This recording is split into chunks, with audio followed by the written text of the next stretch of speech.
The plan here is to let you eat and make sure that you ate. Hi, I'm Nico and welcome back to my channel. It's me, Agu. Or for new subscribers or watchers, Please don't skip my video. I want to watch till the end. So guys, first of all, welcome to my wellness, fitness, and health channel. Today I'm going to be sharing my fitness journey, the ups, the downs, and the truth I didn't tell anyone. So we're going to dive right in and I'm going to tell you about how I grew up and basically what size I was. Alright, so let me get a little bit comfortable for our little conversation that we're about to have. And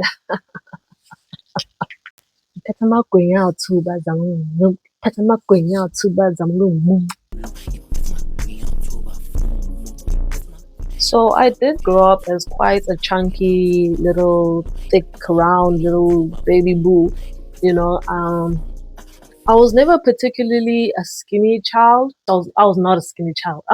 I was very much gordita. I was very chunky. Like I was a round little cute, squish her cheeks type baby. And that followed through all the way to high school. This is Iguinye, by the way.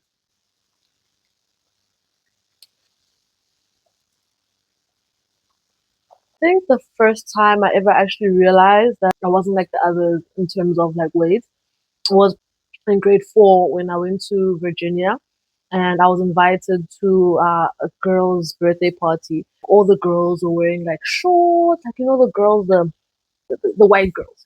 The white girls were wearing shorts. They were wearing like these little strapless tops. And what was I wearing? I was wearing a jean and I was wearing like this long sleeve outfit. And was then where I noticed that I'm actually not keeping up with these girls. Like they're running, they're climbing the jungle gyms. Here I am, just like I'm in grade 4. I'm just like a 20-year-old lady. I'm trying to play on the jungle gym. My pants are falling down. My stomach is falling out. Like it was not fun. I think it was only then that I realized. Also during like school, people would just be like, cool, saying words and saying the F word. Fat, fat, fat. Why is it such a cuss word? I still actually get a little bit triggered. Like, I gotta go on to a whole tangent about how like I hate the F word, which is fat. But might use it, I might not. We'll see. Okay, fast forward, high school comes around, and then that's where you actually start to get the body pressure, like the body. It wasn't body dysmorphia at that point, but I definitely felt like if I'm going to be that girl size, I'd be happy. But I hadn't really gotten into that whole thing of like, okay, now I need to stop, I need to restrict my food. I hadn't really known all about these health trends, all these fitness whatever. I just said, I need to start walking or like gymming or something. And it's funny because I've always been athletic. So for me, it was just like, oh, if I just keep doing sports, it's going to happen. It's going to happen. And let me tell you, since grade four up, I was in the swimming squad. I was in the swimming squad. I was the girl they called when they were going to other schools and they said, we need to win.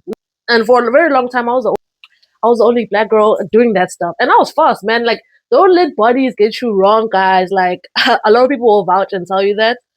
I'm very fast at swimming compared to, like, a lot of people. So, yeah. So, I just want to show you the first pic of what I was, or the first phase of what was going on in my life. And the only pictures I could find were on Instagram. Thank gosh for Instagram because there's an archive right there. This picture was taken in 2018. And yeah, the confidence has always been there. Like, I would lie and be like, oh, that's where I started to feel like I needed to cover my body. I must admit, there was a bit of, I should cover up more. Like, I don't want to show as much skin.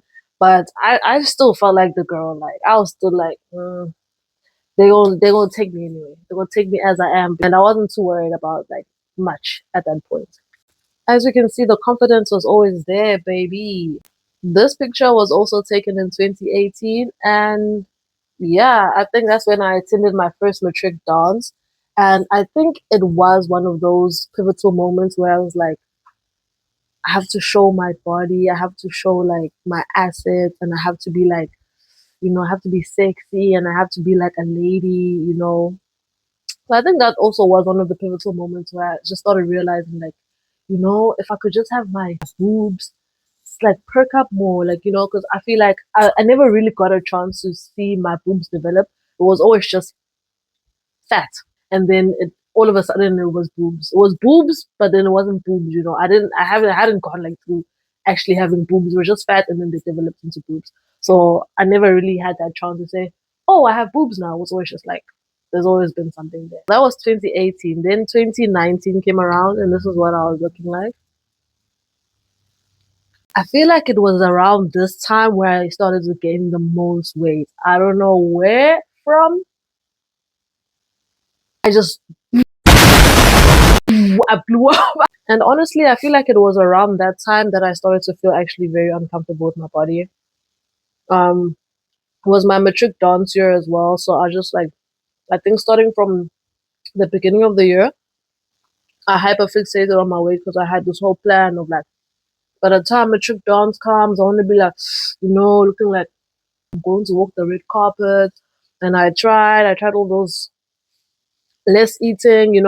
It became starve yourself competition, of which I didn't follow through on because as soon as I get home and they say, "Oh, not my dumbbell or jack," and you just like, I'm not gonna say no to jack. I'm not gonna say no to no dumbbell. Hence, she's followed me. She's followed me. All these addictions and all these things that I can't avoid. Like I believe that I do have an addictive personality.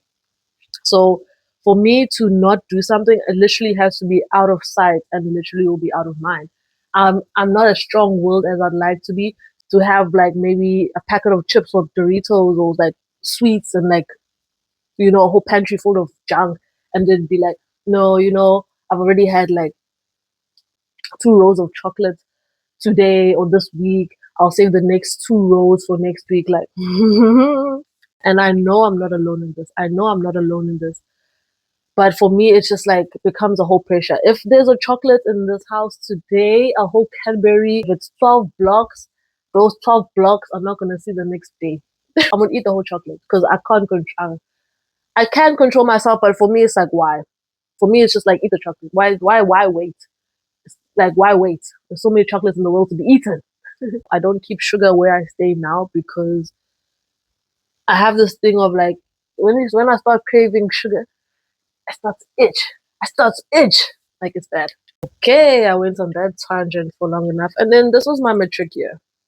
This was what I was looking like. Which, I mean, a lot of people would look at this picture and be like, how you look okay. But I remember being so uncomfortable the whole night. I'm not where I want to be. Like I had such visions. I think I had bag fat that I didn't like. My arms were just like felt huge.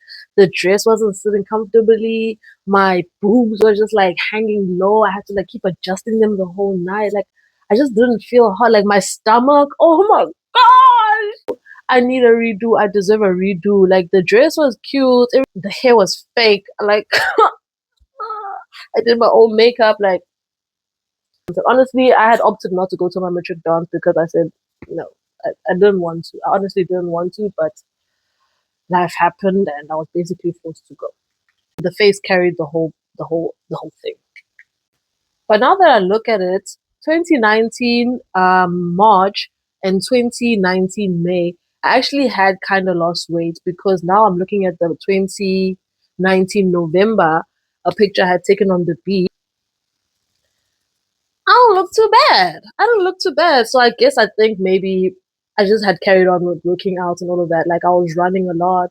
I was doing a lot actually. So I mean, definitely when I left high school, that the real problems actually started.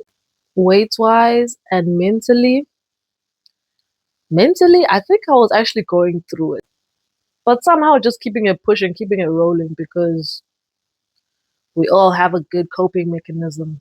This was 2021. How? What? Where? When? How? You ask.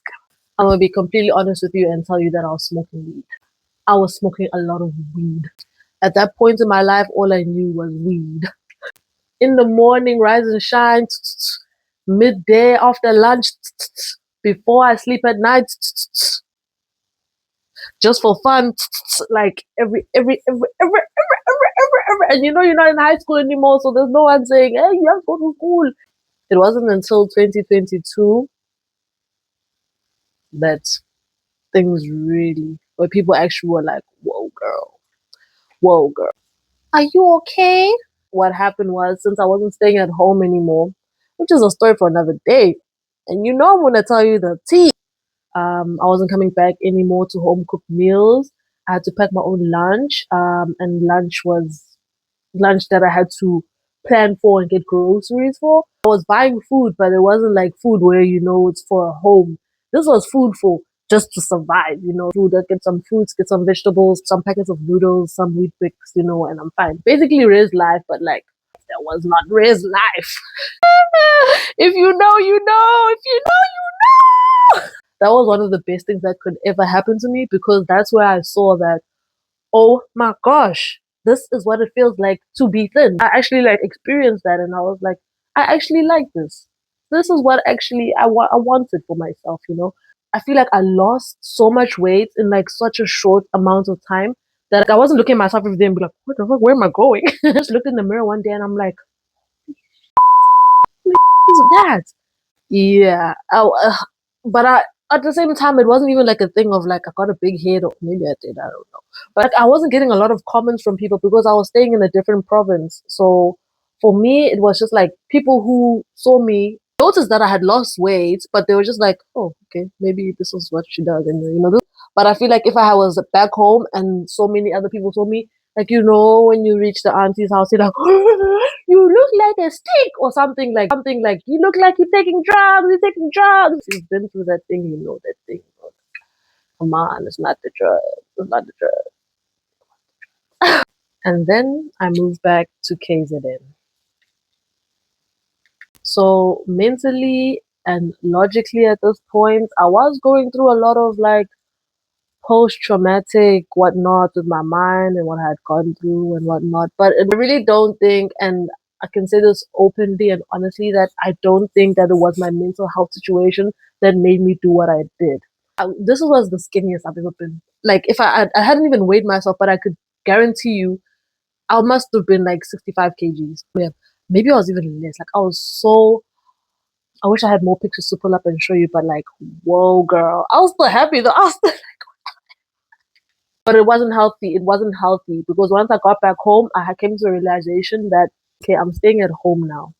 What's gonna happen now is there's gonna be food that's being cooked every day. There's gonna be snacks in the pantry every day. Sugar. There's gonna be all these temptations that I definitely know I'm gonna fall for every single time like this. So that is one of the things I am trying to work through present day, which, you know, I give myself leniency. There is a goal that I am trying to obtain, which I know I will eventually get there. It was at this point I decided to stop eating. It was at this point where I started attempting 3-day fasts at a time. It was at this point that I had fainted for the first time ever in my life. So because now I was trying to overcompensate or trying to find a means of where I could stay in the calorie deficit or basically the maintenance calories that I was living with for like a whole year, what I started doing was I deprived myself of food for a period of time, then I'd eat for a period of time, then I'd deprive my food again. How I was doing it was quite unhealthy, but most of you aren't doctors, so don't be like, yeah, it's unhealthy, it's unhealthy. How I was doing it at that point was unhealthy. But fasting is good if you do it right. Restricting your calories can be good if you're doing it right, of which I wasn't. At one point, I think I was eating a tomato, like I'd cut a tomato, put some salt on it, I'd cut some carrots, I think I'd have some lettuce, and I'd call it a day. Maybe I would wake up, have some water, green tea, or whatnot, wait until like 12 o'clock because I was also like alternating between doing alternate day fasting and I was also alternating between doing intermittent fasting and then I was also doing 3-day fasts. So I was losing my mind. Anyway, I got like super thin, and that was too much to deal with. Honestly, I'd go back if it wasn't so much of like a mental tolerance of what you have to have for that. So that's what I did for quite a while, until like a lot of people obviously came at me. They were saying I was posting on Instagram. I was also trying to share like my fitness journey on IG, and I was just like posting things about, yeah, how to lose weight in 30 days. I was trying to be a fitness influencer. I was trying to be a health mogul the wrong way, and I wasn't even telling people that, yo guys, I'm not eating. Like, I'm going days without eating. I was just saying, drink water. You're not drinking enough water. Like all the worst advice you could possibly imagine. I'm being honest now. I'm being honest, and I will continue to be honest on nothing because I ain't got nothing to give you. But yeah, I fell into the whole pressure of that, and I was like, oh, you know what's fine, whatever. I'm being unhealthy. Let me just start eating. So then I just started eating and eating. And by 2024, the body was there. She was looking cute, but I just carried on eating and eating. Today I'm here. I'm here, and I mean, I don't look bad at all. Like, there are some key areas where I want to work on, and I've always had this goal of like being able to balance my eating and also just look the way I want to look and be the weight I want to be. If you found this helpful or inspiring, please do give me a thumbs up. If you want any other information about my journey or anything else, you can feel free to comment. Do subscribe. Don't forget to subscribe my channel and like, comment, share. Because I'm going to be posting a whole lot more. And remember that story I told you, 2022 is coming for you. I'm going to tell you everything about that. The plan is to let you eat and make sure that you ate.